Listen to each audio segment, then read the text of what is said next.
Bonjour à toutes et à tous. Donc, je vais aujourd'hui vous parler de l'importance du design dans la décision d'achat, donc au niveau des consommateurs, et ce que peuvent donc faire les entreprises pour inciter les particuliers ou entreprises à acheter leurs produits. Donc, tout d'abord, qu'est-ce que l'image d'un produit?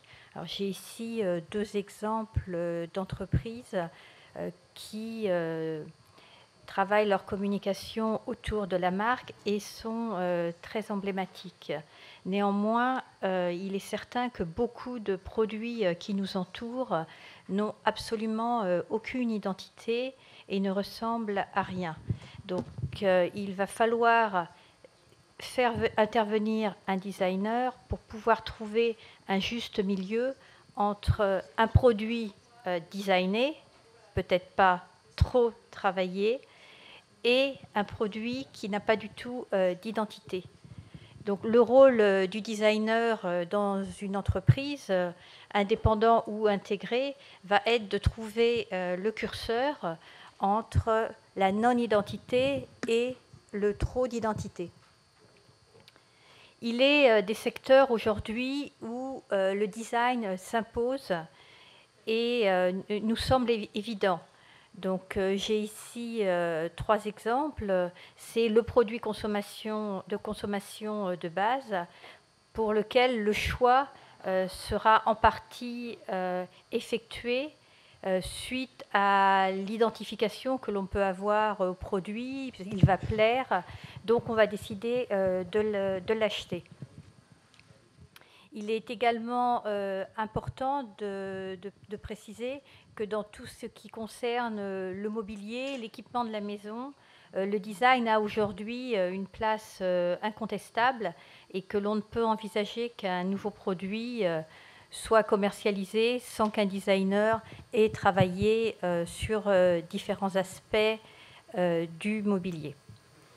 Le troisième exemple, où effectivement le design est aujourd'hui une partie prenante de la conception du produit, c'est tout ce qui concerne le transport public, où il est bien établi que celui-ci doit être accepté par les utilisateurs et donc faire l'objet d'une recherche design.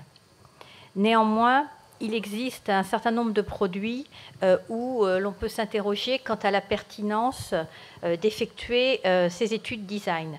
Doit-on intervenir sur le design extérieur d'un sous-marin? Doit-on intervenir sur l'apparence, sur l'image que va donner un conteneur de déchets nucléaires? Doit-on également intervenir sur un produit que l'on ne verra pas, qui sera complètement intégré, tel qu'une pompe à vide turbomoléculaire? Ou, plus encore, doit-on intervenir sur le design, sur la conception d'une station de tir de missiles antiaériens? Alors, tous ces exemples que je viens de vous donner sont des exemples de réalisation design effectuées par notre agence. Et quels sont donc les points communs qui légitiment l'intervention du design dans des domaines aussi variés? Donc, au travers d'un certain nombre d'exemples de réalisations, nous allons essayer de comprendre ensemble ce qui a pu justifier la demande en design de la part des entreprises. Je tiens à préciser que toutes les images que nous voyons ici donc, sont des images de création MBD Design et également par rapport à ce qui était dit dans la précédente conférence, ces illustrations donc, sont des réalisations en France, sachant que nous réalisons aujourd'hui l'essentiel de notre chiffre d'affaires à l'international, donc aussi bien avec des entreprises françaises qu'étrangères.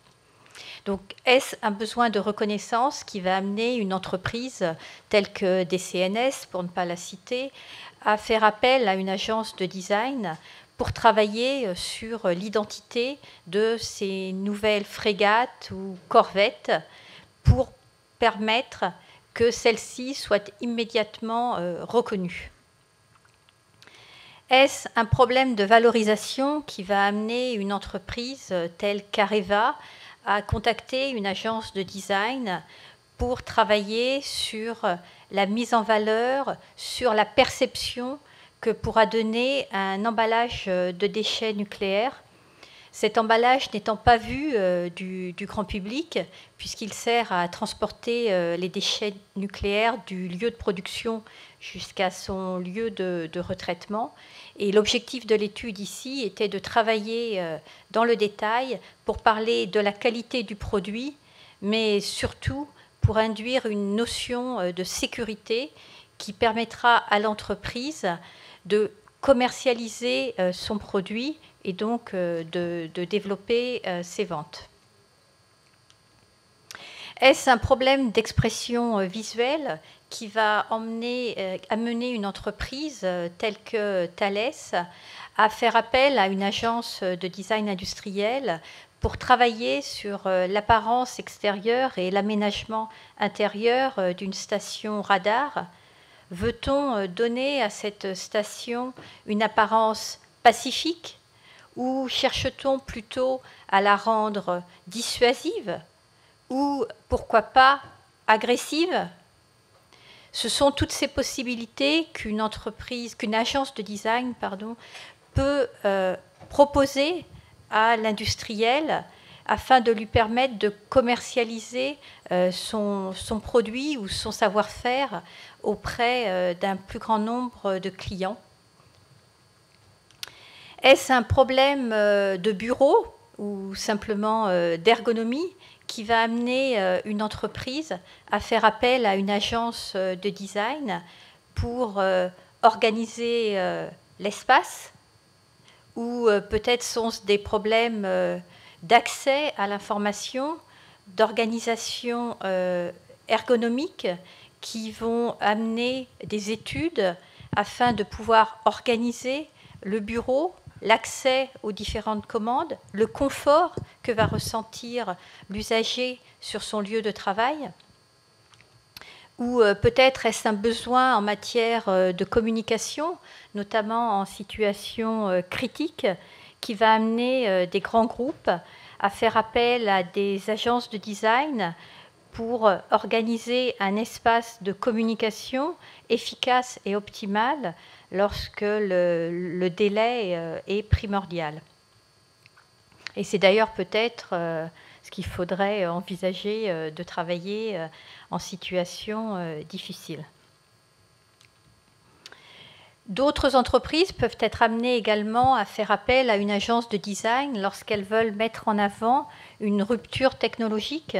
C'est par exemple le cas du travail que nous avons effectué avec un grand groupe français lorsqu'il a fait évoluer sa technologie en faisant disparaître donc tout ce qui est périscope et massif au-dessus des sous-marins, et donc en voulant lui donner une nouvelle identité donc qui va valoriser ce changement et faire reconnaître le sous-marin en ayant une image en cohérence avec donc ce souhait de rupture et d'évolution technologique.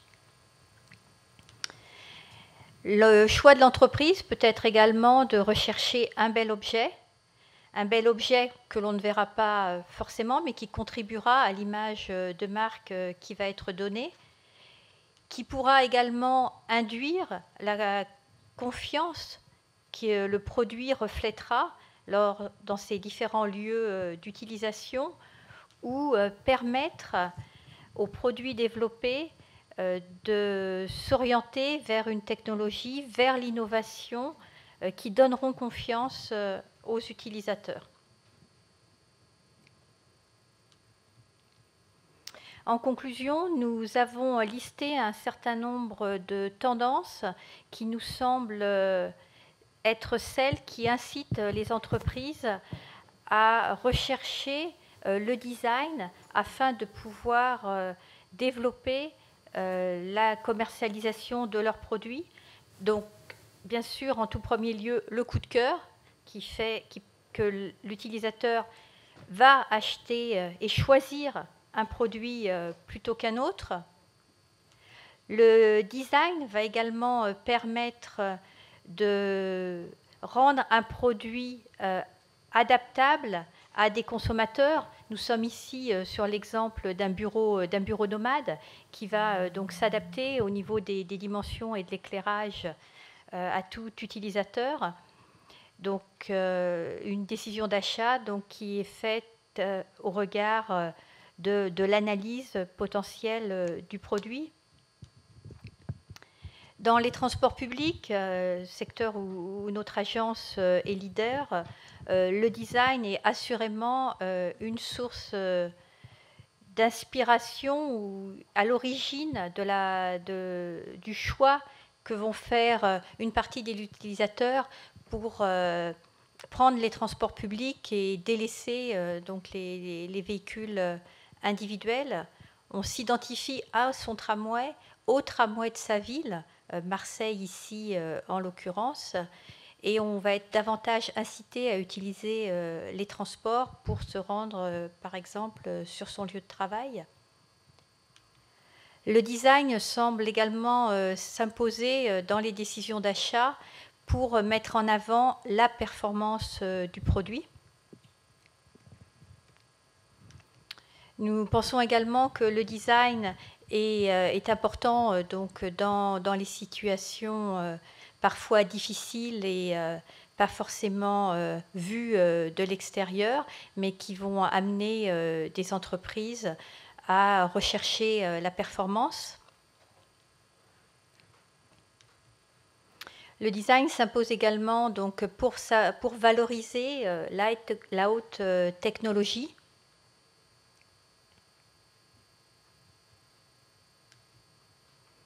Et donc montrer les différentes évolutions que peut suivre un produit.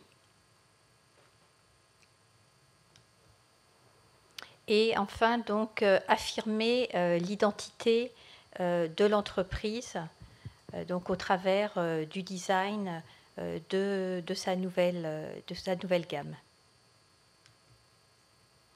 Dans tous les cas, le design nous semble un élément essentiel pour créer un avantage concurrentiel et permettre à une entreprise de développer ses ventes. Voilà, je vous remercie.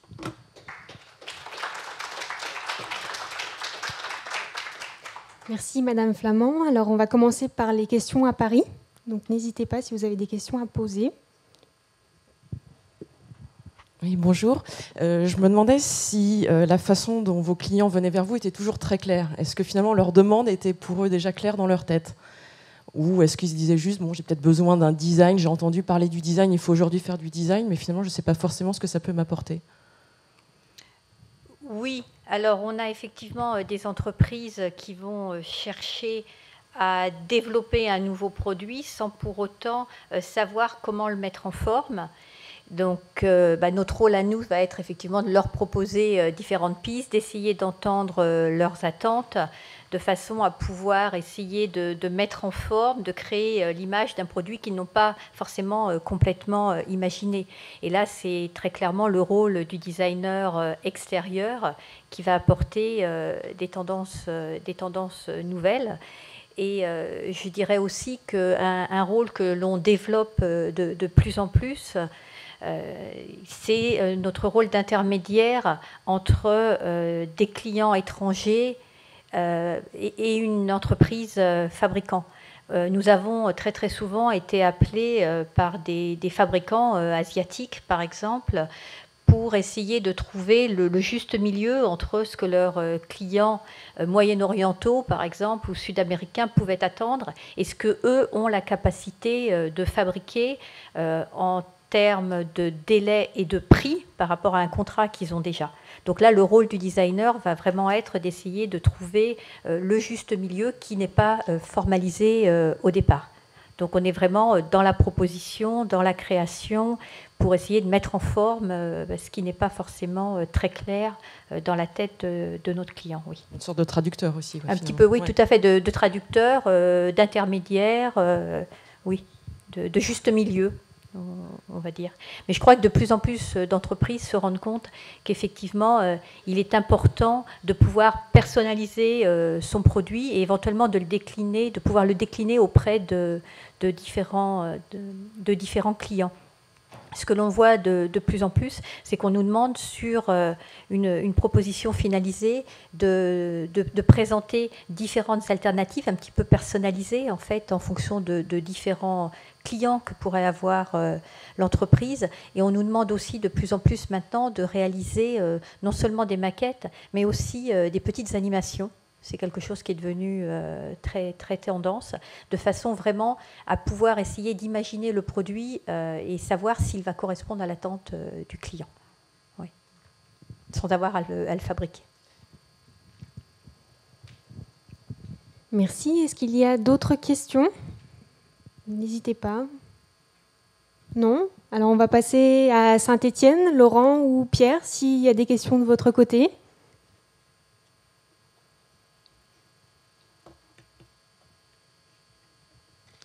Allô, Saint-Étienne.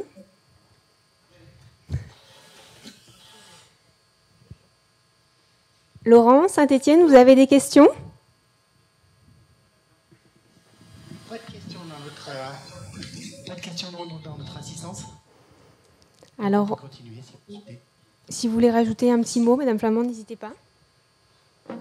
Non, je pense qu'effectivement, le design est assurément un des leviers qui devrait permettre à la France de pouvoir faire connaître son savoir-faire à l'étranger.